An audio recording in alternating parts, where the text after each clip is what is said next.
On va parler sur la méditation pendant au moins 2 ou 3 jours, nous montrer comment méditer. C'est pas vraiment une obligation, mais c'est juste un canevas, parce qu'il y a beaucoup de personnes, il y a beaucoup de gens qui demandent comment méditer. Est-ce qu'il suffit seulement de prendre la Bible et puis ouvrir et commencer à lire? Est-ce que c'est ça réellement la méditation? Alors, pendant ces quelques moments, 2 ou 3 jours, on va parler sur la méditation de la Bible ou soit la méditation de la parole de Dieu.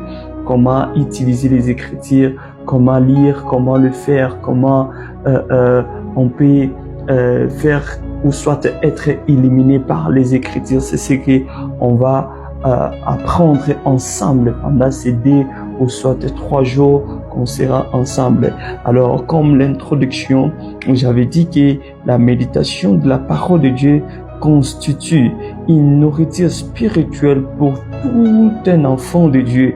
Elle est impérative pour quiconque voudra avoir du succès dans ses entreprises, c'est-à-dire que la parole de Dieu, c'est ce qui donne de la réussite. La parole de Dieu, c'est lorsque tu sais comment utiliser la parole de Dieu. C'est lorsque tu sais comment manipuler ou soit de comprendre ce que la Bible dit. Parce et la Bible, c'est notre héritage. La Bible est en train de dire dans le livre de Matthieu, chapitre 4, le verset 4, Jésus dit, plutôt Jésus répondit, il est écrit, l'homme ne vivra pas de pain seulement, mais de toutes paroles qui sortent de la bouche de Dieu.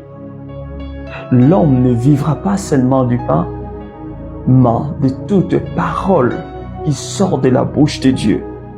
C'est-à-dire que c'est la parole de Dieu qui est notre nourriture spirituelle, notre nourriture pour la croissance de notre bonne santé spirituelle. La parole de Dieu est très importante. Et j'aimerais encore le dire que la parole de Dieu, la Bible, c'est une nourriture pour notre bonne santé spirituelle. Alors, dans le livre toujours de Josué, chapitre 1er, le verset 8, la Bible dit que ce livre de la loi ne s'éloigne point de ta bouche. Médite-les jour et nuit pour agir fidèlement selon tout ce qui est écrit, car c'est alors que tu auras du succès dans tes entreprises. C'est alors que tu réussiras. Bien-aimés dans le Seigneur, il n'y a pas de réussite hors la parole de Dieu. Il n'y a pas de la réussite en dehors de l'écriture. C'est-à-dire que si tu veux avoir de la réussite, il faut savoir et il faut savoir connaître la parole de Dieu. Si tu veux réussir, que ça soit même dans tes entreprises, même dans ton mariage, même n'importe où, même dans ton ministère, il faut connaître la parole de Dieu. Un jour, j'ai rencontré un prophète. Il était en train d'enseigner, un évangéliste plutôt. Il était en train d'enseigner, il disait des choses. Mais j'étais fort étonné. Pourquoi? Parce que c'est que moi, j'avais compris ou soit être éliminé par les Écritures. Il était en train de dire autre. Et puis quand on a eu à converser, à parler ensemble, il me dit ceci. Ah, prophète, la Bible, c'est votre problème. Moi, je viens pour prophétiser, je viens pour dire des choses. Et puis le reste, je m'en fous. Or, même un prophète, il est impératif. Il faut connaître les Écritures, il faut connaître la parole de Dieu.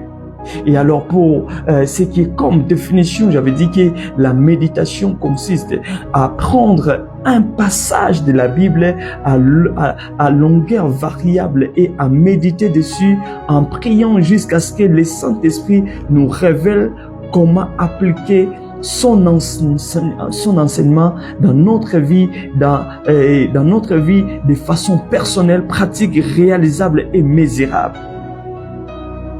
J'aime une chose que que je viens de dire et que à méditer dessus en priant jusqu'à ce que, c'est-à-dire que lorsque tu prends un verset, un passage de la Bible et lorsque tu lis, si le Saint-Esprit t'a pas encore révélé quelque chose, c'est-à-dire qu'il faut avoir le moment de prier.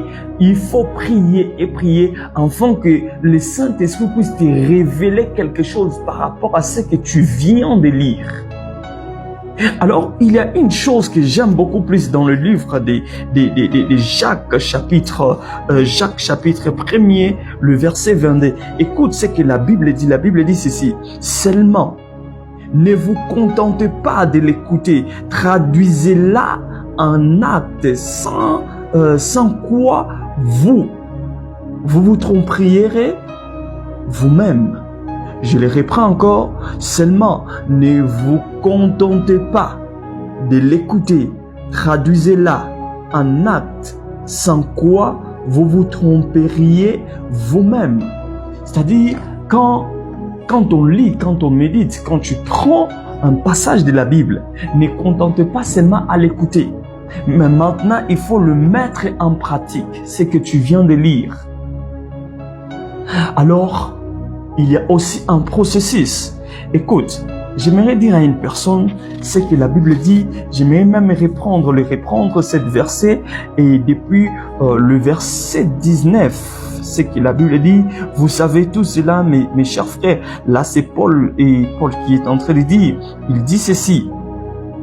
Mais que chacun de vous soit toujours prêt à écouter, qu'il ne se hâte pas de parler ni de se mettre en colère, car ce n'est pas par la colère qu'un homme accomplit ce qui est juste aux yeux de Dieu. Débarrassez-vous donc de tout ce qui suit, et de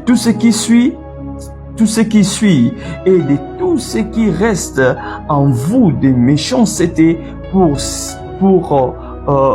recevoir avec l'humilité la parole qui a été plantée, dans votre cœur, car elle a le pouvoir de vous sauver. Et c'est pourquoi elle continue aussi au verset 22, seulement ne vous contentez pas de l'écouter, traduisez-la en acte, sans quoi vous vous tromperiez vous-même. En effet, si quelqu'un se contente d'écouter la parole sans y conformer ses actes, il ressemble à un homme qui, en observant dans un miroir, découvre son vrai visage. Après ces êtres ainsi observés, il s'en va et oublie ce qu'il est. Nous ne sommes pas là seulement pour lire et laisser, mais on est là pour lire et puis le mettre en pratique. La Bible dit que celui qui prend juste le temps d'écouter ou soit sans mettre en pratique, il est comme cet homme qui est devant le miroir. Il regarde, mais après ça, il oublie même son visage. Il ne sait même pas, est-ce que j'avais un bouton de l'autre côté? Est-ce que j'avais une tache de l'autre côté? Il ne sait pas. Mais celui qui lit la Bible, celui qui lit la parole de Dieu et le met en pratique, il est comme cette personne lorsqu'il regarde dans le miroir, il voit son visage et puis directement, il le met dans sa mémoire. Écoute ce que la Bible est en train de dire. J'aimerais au moins qu'on puisse parler sur des termes importants.